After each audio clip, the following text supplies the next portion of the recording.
Bob Milgate wants to know why. Why was his son brutally shot and stabbed to death? I can't believe to this day we don't know who killed my son.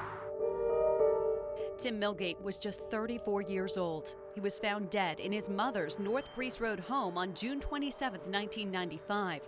He had recently moved there along with his wife and 2 children. Bob Milgate remembers that night. I got a phone call from my daughter. Daddy, Tim's dead.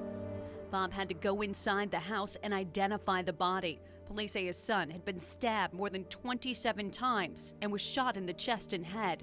News 10 NBC obtained exclusive pictures from the crime scene. You see your son laying there and you know he's a fighter.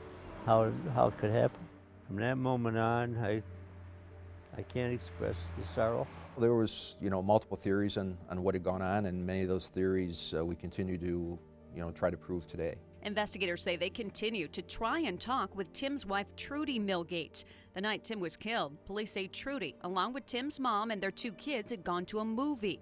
When they came home, police say they found Tim dead. It's unsolved. It's an unsolved murder, so like you said, in Greece, it's kind of uncommon.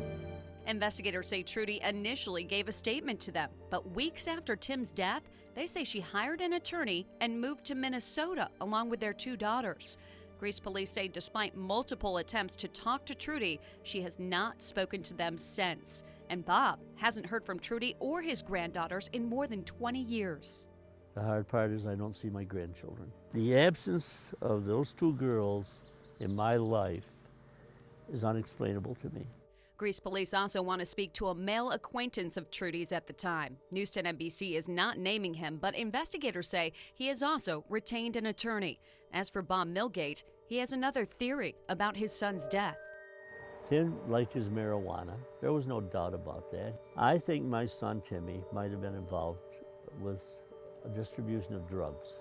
So I asked Greece police. Could have Tim been involved in drugs? I mean, our investigation doesn't point to anything where he was involved enough where somebody would want to kill him over it. All these years later, Bob Milgate is left with that one big question. Why would a lovely kid who would do a favor for anybody be taken so rudely? Greece police believe there are people out there who have information on the death of Tim Milgate. You can call the Greece police tip line at 585-581-4016. Nikki Rudd, News 10 NBC.